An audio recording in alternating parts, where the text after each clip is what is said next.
Hello, good evening foliage friends, and welcome back to the channel. Tonight we are tackling a little family reunion with my gorgeous Dischidia Ruscifolia Variegata, or aka Dischidia Million Hearts.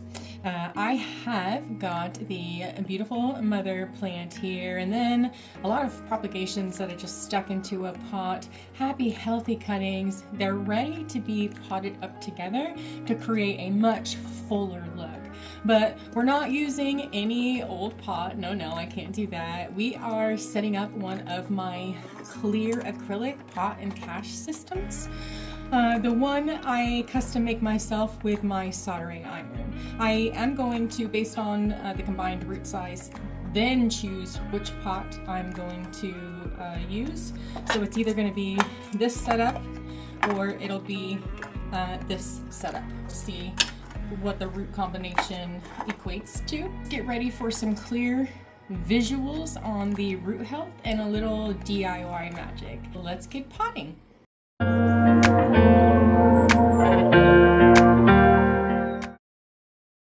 Before we get our hands dirty, just a quick spotlight on this beautiful plant. This is the Dischidia Variegata Million Hearts. It's a popular trailing succulent known for its tiny heart-shaped leaves with beautiful green and silvery white patterns. It's wonderfully low maintenance, loving bright and direct light. This hangs in my bathroom window in my shower, and it loves a well-draining, chunky mix. Like you can see, this is just chunky, and this is, you want to think orchid mix. The key to watering this specific plant is also, you want to let it dry out. You want the entire substrate to dry out completely between deep, thorough waterings, and that is why I love the clear pot and cache system, is because I can tell just by looking at it, is it dry all the way to the bottom? Is it dry halfway? Is it dry, like I can see things. So here, really quick, an example, I have a clear pot and cache system here, and I can see that, oh, it's dry here. I have a ring of dry substrate right here, but the rest of it is very much moist. If I were to just judge it by the top, oh, that's very dry, very, very dry, but it's very moist down here, and I know that because I can see it.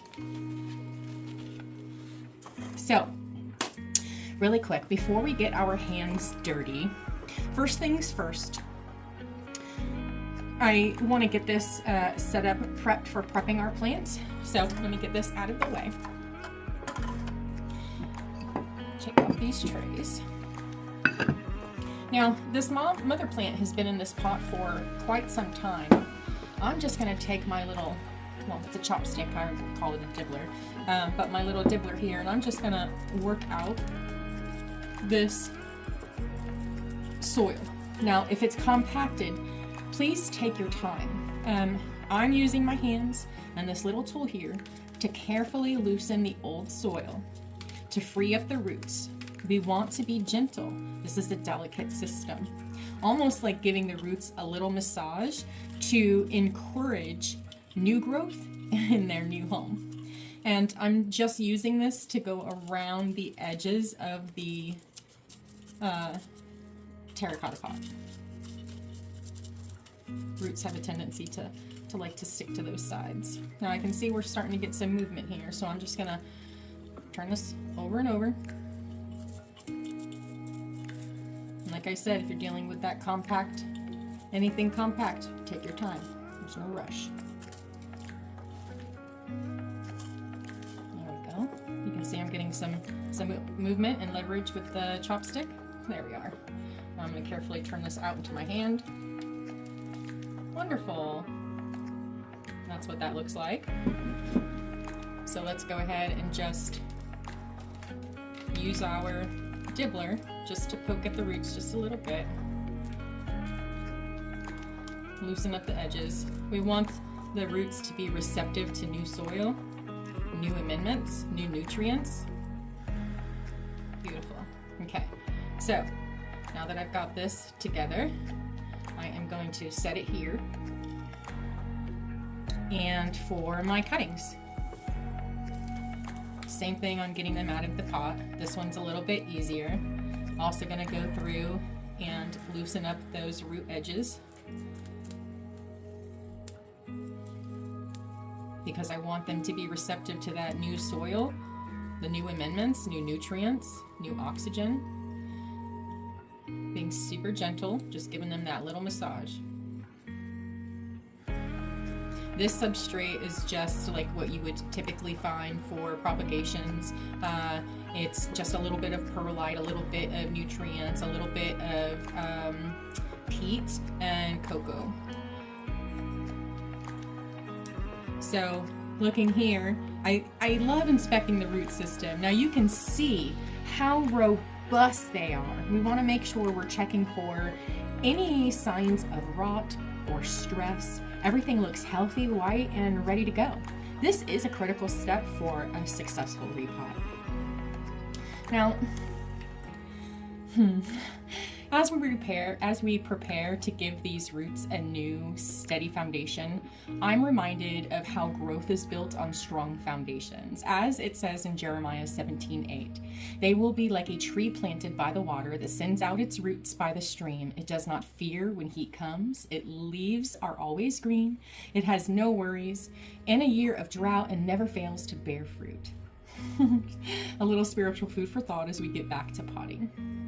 So what I'm going to do now is put my props aside with the mother, and we're going to decide on the pot that we're going to choose. While we're deciding based on the root system, I'm going to go ahead and turn on my soldering iron. Now, putting the root system together, I can visually see that this one, that's just not an option, is it? Right? So it'll have to be this system, and that's perfect. Beautiful. Okay, so what I'm gonna do is put these in there and put them aside. Clear up some space. Now, it is time to build. You all know that I love a clear pot so I can monitor moisture levels, and this custom setup is my absolute favorite. So I am taking the clear acrylic container and my trusty soldering iron, carefully creating the drainage and wicking holes. Now, this is how we make the pot essentially self-watering if needed. The heat from the soldering iron seals the edges, making a clean opening. Now, safety note, always work in a well-ventilated space when doing this.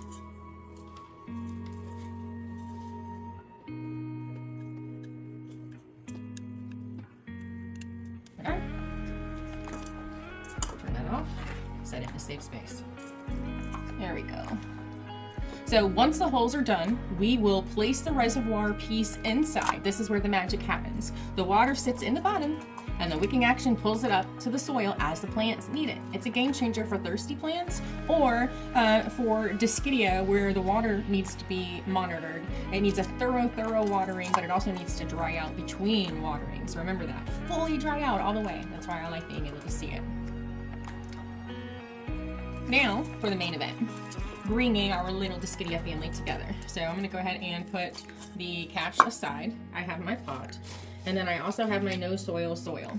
Now this is what my no soil soil looks like. It's got palm fern, fine orchid bark, perlite, zeolite, vermiculite, worm castings, a little bit of peat, activated charcoal.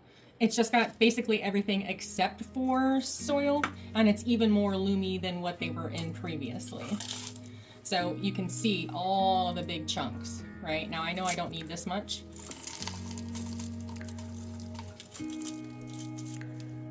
It's a good little amount. I think that will fit perfectly, actually. So how do I want these to sit? Now what we're doing is basically deciding how we want it to look in our pot. And I think I want it to spill on all sides. So I'm going to put it like this. And now we're going to arrange them, tucking them gently on top of the fresh soil. And like by planting them together, we instantly get that fuller look. It's a much fuller plant. And as those new roots anchor, they'll just take off. I like to angle them slightly outwards so that they trail nicely over the pot. So that's what I'm doing right now, is just making sure that the angle to their dangle basically is gonna give me the final outcome that I'm looking for. Now I can see that there is plenty of space on this, all going all the way around the pot, as well as on top to add new amendments. So that's what I'm going to be doing now. We want to make sure that the roots are covered, but don't compact the soil too much. Just a quick dibble and a light pat is all that is needed. So let me go ahead and get that done.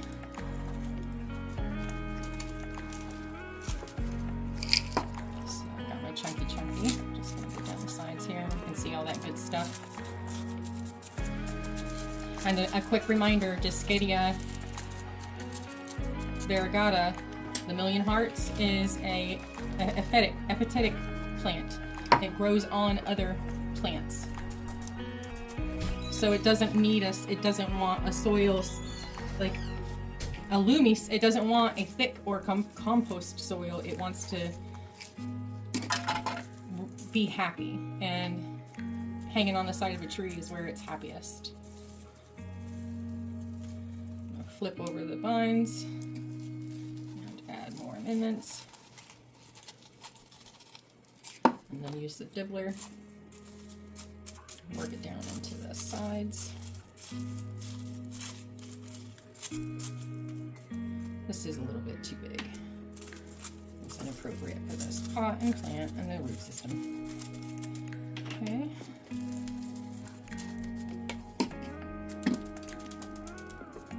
All right, that looks good.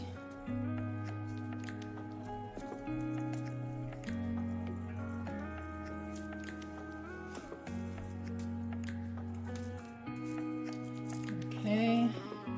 I see a little air pocket right here. Now, had I not had a clear pot, I wouldn't know that there's an air pocket right here. Having an air pocket like this can eventually create either root rot by pooling, or these roots will never get water because of that air pocket. So we're just going to disrupt that, putting new amendments down there, and it actually created much more room for more new soil. So let's do that.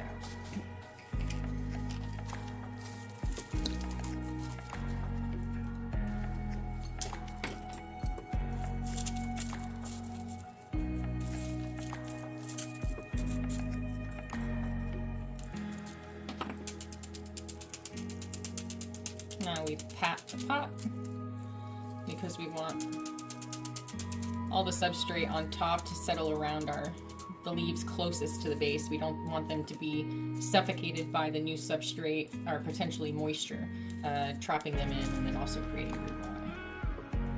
Did I forget to say leca was in there? Also leca. And there we have it. Just like that, our Dischidia family is settled into its gorgeous new custom home. The final step is to fill our reservoir of the self-watering setup. So I'm going to pour the water directly in here, and then we're going to set the pot on top and just let it soak up.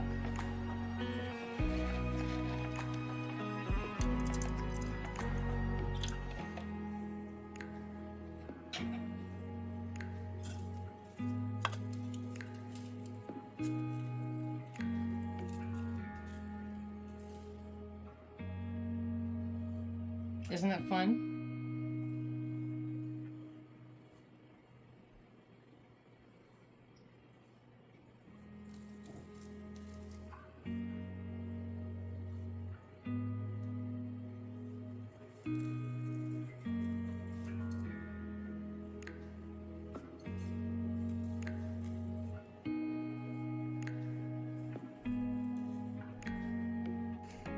Here she is, fully showered. I had to mist off that dust that settled from repotting her.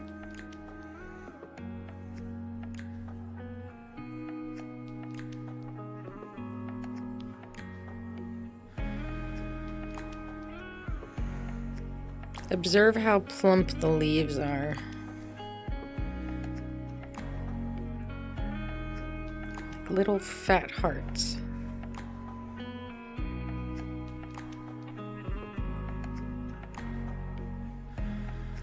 It's so pretty. Look at the variegation on that one. Holy cow. That's stunning.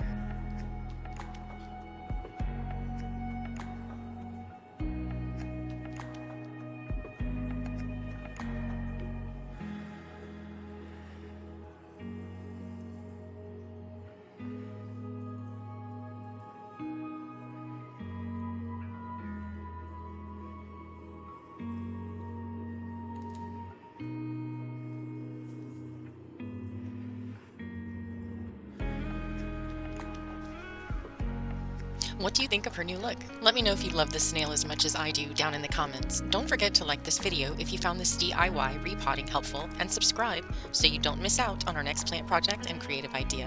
Thank you so much for joining me, and happy growing, everyone. I hope you have an amazingly blessed day.